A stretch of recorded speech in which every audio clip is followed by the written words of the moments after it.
안녕하세요. 유니스라이프의 유니입니다. 이번 영상은 런던에서 집 구하기 2탄 영상이고요. 혹시 1탄을 보지 않으셨다면 1탄을 먼저 보시고 오시는 것을 추천합니다. 그럼 시작해 볼게요. 이제 뷰잉을 하는 법을 알려드릴게요. 랜드로드랑 연락을 하고 이제 뷰잉 약속을 잡게 될 거예요. 네, 그러면 뷰잉 약속보다 30분 정도 일찍 도착해서 주변에 어떤 게 있는지 확인해 보는 게 좋습니다. 마트, 카페, 레스토랑, 공원, 산책로 등 이렇게 삶의 질에 굉장히 중요한 요소들을 가까이 하고 있는 게 좋기 때문이죠. 자, 그러면 제가 뷰잉할 때 이제 체크리스트를 적어놨는데 우선 본인의 공간과 공용 공간이 있겠죠? 본인의 공간, 채광 중요해요. 안 그래도 해 없는 영국에서 작은 창문은 인생을 피폐하게 하기 때문이죠. 와이파이 속도는 공유기 위치에 따라서 이제 방에 인터넷이 잘 될 수도 있고 안 될 수도 있어요. 그래서 이걸 한번 확인을 해보시는 걸 추천하고, 소켓은 그 이제 플러그 꼽는 곳을 소켓이라고 하죠. 방에 소켓이 적어도 2개는 있어야지 좀 편리합니다. 그 다음에 가구가 너무 허름해서 못 쓸 정도라면 집주인에게 바꿔줄 의향이 있는지 물어보는 것을 추천합니다. 카페트 바닥이 너무 더럽거나 냄새가 난다면 피하는 게 좋고요. 집주인에게도 혹시 바꿀 의향 있는지 물어보는 것도 좋고, 저는 개인적으로 카페트 바닥을 너무 싫어해서 카페트 바닥이 없는 곳에서 살고 있어요. 카페트 바닥이 없으면 바닥이 진짜 차가워요. 얼음장처럼. 우리나라처럼 온돌 문화가 없고 집에서 신발을 신는 문화이기 때문에 바닥 난방에 대한 개념이 없어서 카페트가 없으면 정말 바닥이 차갑습니다. 그 다음에 난방. 영국은 주로 라디에이터라는 히터를 하나만 두고 난방을 하는데 이게 생각보다 따뜻하지 않기 때문에 난방이 잘 되는지 확인을 해보시는 게 좋고, 공용 공간은 주방은 저에게 되게 중요해요. 주방이 더러우면 저는 무조건 거르거든요. 근데 청결은 생각보다 삶의 질과 밀접하게 연결이 되어 있기 때문에 주방 컨디션 한번 보는 걸 추천하고, 냉장고 공간. 이게 냉장고 칸마다 주인이 잘 나눠져 있는지 확인을 해보시고, 안 그러면 이게 네 거도 내 거도 내 거 약간 이런 이상한 상황이 벌어질 수 있기 때문에 냉장고 공간 꼭 확인해 보시고, 샤워기, 변기, 수압 이거는 기본이죠.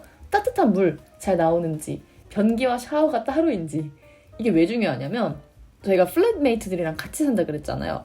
그러면 이제 화장실을 다 공유를 하게 될 텐데 이게 변기랑 샤워실이 같이 있으면 누가 샤워하러 들어가면 화장실을 못 쓴다는 게 큰 단점이에요. 그래서 나는 볼 일이 너무 급한데 제가 샤워를 막 25분 동안 한다 이러면 좀 힘든 상황이 이뤄질 수 있고, 영국은 변기와 샤워가 따로 있는 경우가 꽤 흔하니까 기회가 된다면 꼭 둘이 분리된 플랫에 사시는 걸 추천합니다. 그러면 누가 샤워를 하고 있어도 이제 화장실은 이용할 수 있기 때문에 확실히 편합니다. 특히 아침 시간에 확실히 편하고, 세탁기는 깨끗한가? 세제 넣는 통에 가끔 곰팡이가 쓸어있는 경우가 있어요. 이거 꼭 열어서 확인해 보시는 걸 추천하고, 청소는 클리너가 주기적으로 오는 건지 아니면 매주 플랫메이트들이 번갈아서 하는 건지 확인해 보시는 것을 추천합니다. 마지막으로 이제 계약하는 법을 알려드릴 텐데, 사기를 피하기 위해서 이 계약 순서가 가장 중요해요. 제가 그 순서를 보여드릴게요. 이렇게 순서가 있는데, 뷰잉을 하시고 이 집이다 싶으면 바로 계약하고 싶다는 의사를 보이셔야 됩니다. 왜냐면 내가 좋다고 생각한 집은 분명 다른 사람들도 괜찮다고 생각하기 때문에 무조건 빨리 채가는 게 중요한데요.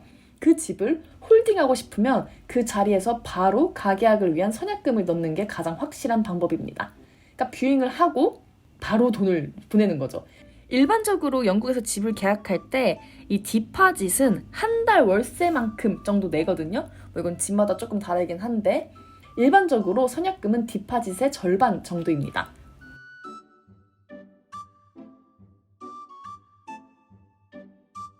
선약금을 넣었다면 계약서를 작성하셔야 되는데, 계약서는 집주인 1장, 나 1장 이렇게 꼭 나눠 가지셔야 돼요.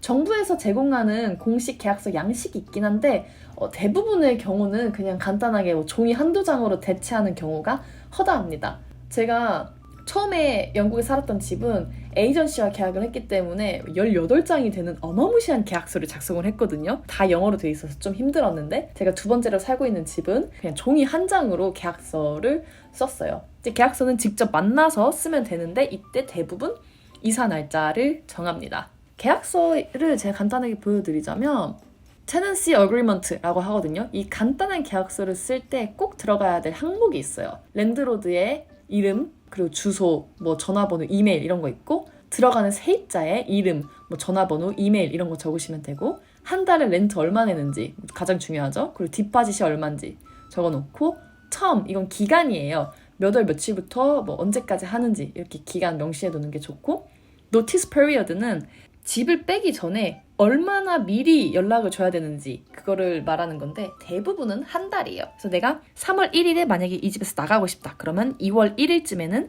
집주인에게 나간다 라고 이렇게 노티스를 줘야 됩니다. 그 다음에 사인하는 거 이렇게 있는 게 일반적인 그냥 가장 간단한 어그리먼트 형식이고요. 이제 가장 중요한 거 이사하고 잔금 치르고 열쇠 받기 이게 중요한데요.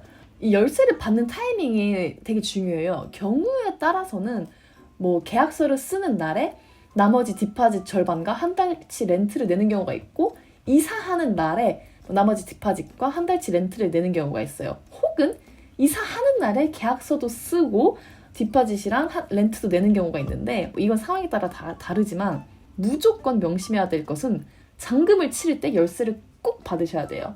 왜냐면 이게 사기를 당할 수 있기 때문에 잔금을 먼저 다 치르고 며칠 뒤에 이사를 한다라고 했을 때 그 잔금 치른 날에 열쇠를 받아야 되지 그 며칠 뒤인 이삿 날에 열쇠를 받으시면 안 돼요.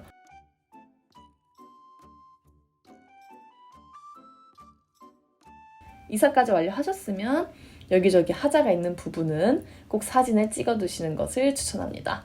네, 여기까지 제가 런던에서 집 구하기에 대해서 알아봤는데요. 도움이 되었으면 좋겠고 혹시 더 질문이 있으시면 댓글 달아주시면 되겠습니다.